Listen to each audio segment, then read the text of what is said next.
Esu Inga Zeniauskienė, dirbu Telšiuose, Telšių neįgaliųjų sporto klube Galia.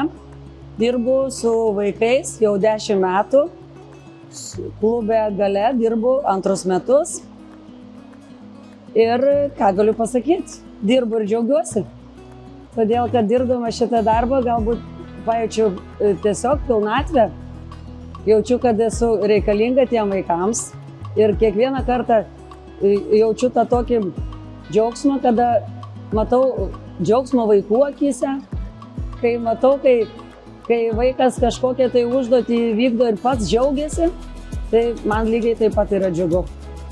Tai va, o sportuoju jau nuo vaikystės, nežinau, matyt toks likimas, kad suvedė su gerai žmonėm ir turi tiesiog gerą Lietuvos neįgaliųjų fizinės aktyvumo asociacijos vadovą Paulių, kuris visą laiką skatina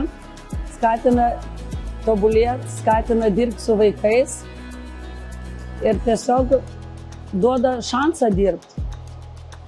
Tos stovyklos, kurias mes dabar darom, tai vaikams yra tiesiog šventė, nors dirba labai ilgai, labai sunkiai per treniruotę, bet pabaigę sako ačiū, mes gerai padirbom, mes tiesiog įveikėm savo negalės, įveikėm savo pasipriešinimus ir mes padarėm šiandien. Tai va, tokios naujienos yra džiugės, kad tu gali vaikus nudžiuginti.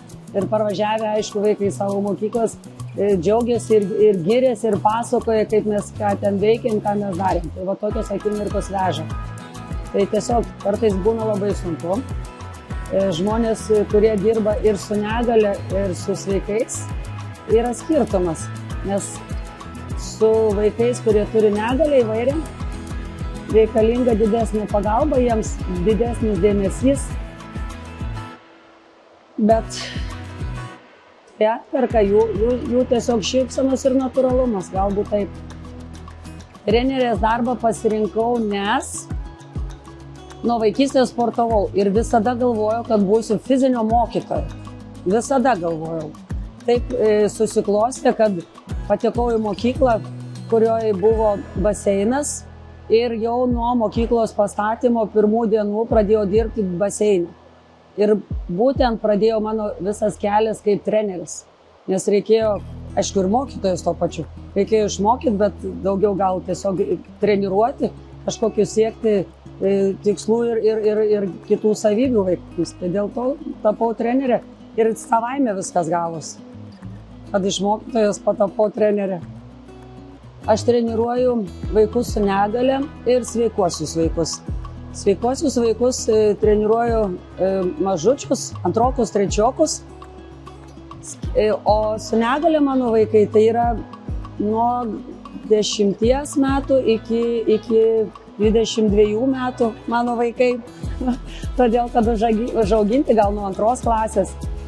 Vaikams su negale reikia daugiau dėmesio. Tiesiog tu vaikus su negale kiekvieną turi pamatyti, nes jie skirtingi, man jie visi skirtingi. O sveikiai vaikai, aišku, jie irgi skiriasi kiekvienas, bet tiesiog gal reikalavimas iš jiems yra didesnis. Aš gal labiau nuolaidžiauju vaikams su negale, bet galbūt tiesiog jiems reikia daugiau to tokio kitokio dėmesio. Tokios meilės gal daugiau reikia parodyti, galvočiau. Dabar tikriausiai supyksta vaikai, kurie yra sveikiai. Aš juos, aišku, irgi myliu. Bet tik žinau, kad tiems reikia daugiau meilės. Neįgaliesiems reikia daugiau meilės. Neįgalieji vaikai man kelia didžiulius tikslus. Man pačiai labai įdomu tobulėti, nes aš dirbu su įvairiom negaliom, su autistiškais vaikais pradėjau, tai buvo prieš 10 metų, tai tada labai pradėjau domėtis, lankyti įvairius seminarus, kad galėčiau suprasti tuos vaikus. Kiekviena negalė turi kitką, bet aš būtent noriu, kad jie gautų iš manęs geriausią informaciją, nes man jie ypatingi tie vaikai. Ir aš galvoju, kad aš turiu jiems duoti viską, ką galiu.